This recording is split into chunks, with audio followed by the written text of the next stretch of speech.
Penerapan PTM di Maluku Tengah mulai dilakukan pada setiap sekolah.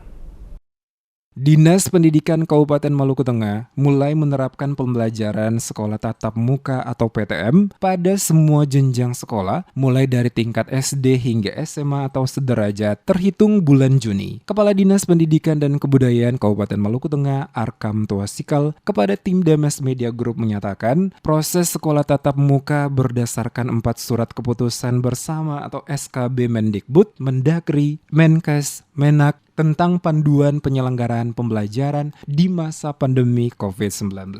Dikatakan PTM mulai Juni ini untuk semua jenjang pendidikan SD, SMP, dan SMA atau sederajat sesuai petunjuk Mendikbudristek dan petunjuk dari Presiden Joko Widodo. Disebutkan Presiden menginginkan PTM dilaksanakan seminggu 2 kali dengan durasi belajar selama 2 jam pelajaran. Tetapi kedua opsi itu akan diterapkan tergantung kondisi di lapangan. Maksimal 2 kali dengan durasi waktu 2 jam paling lama di sekolah. Tapi nanti kita lihat lagi apakah kita mengikuti arahan dari Pak Presiden seperti itu atau kita lihat kepada kondisi di lingkungan kita di Maluku Tengah itu kondisinya tetap yang baik, maka mungkin pembelajaran kita bisa laksanakan secara kontinu seperti yang biasanya.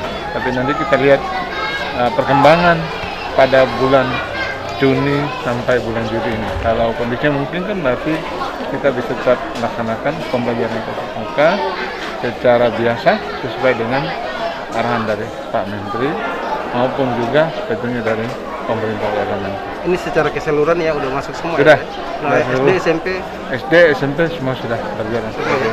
Diketahui sekolah tatap muka atau pembelajaran tatap muka atau PTM sudah bisa dilakukan mulai April 2021. Memberlakukan sekolah tatap muka atau PTM ini ditegaskan langsung Mendikbudristek Nadiem Anwar Makarim. PTM terbatas diterapkan mulai April 2021. Targetnya semua sekolah sudah tatap muka di bulan Juli 2021 ini untuk tahun pelajaran yang baru. Hanya saja pemberlakuan PTM tersebut dilakukan secara terbatas dengan syarat dan ketentuan yang berlaku. Bahkan para siswa tidak dapat dipaksakan atau diberi pilihan untuk mengikuti PTM atau tetap melakukan pembelajaran jarak jauh atau PJJ. Berdasarkan 4 surat keputusan bersama atau SKB, Mendikbud, Mendagri, Menkes, Menak tentang panduan penyelenggara pembelajaran di masa pandemi COVID-19, sekolah tatap muka atau PTM secara terbatas wajib disiapkan oleh satuan pendidikan dengan persyaratan pendidik dan tenaga kependidikan di satuan pendidikan telah divaksin COVID-19 secara lengkap. Dilakukan terbatas dengan tetap menerapkan protokol kesehatan, tetap menyediakan layanan pembelajaran jarak jauh atau PJJ, orang tua atau wali dapat memilih bagi anaknya untuk melakukan pembelajaran tatap muka terbatas atau tetap melaksanakan pembelajaran jarak jauh.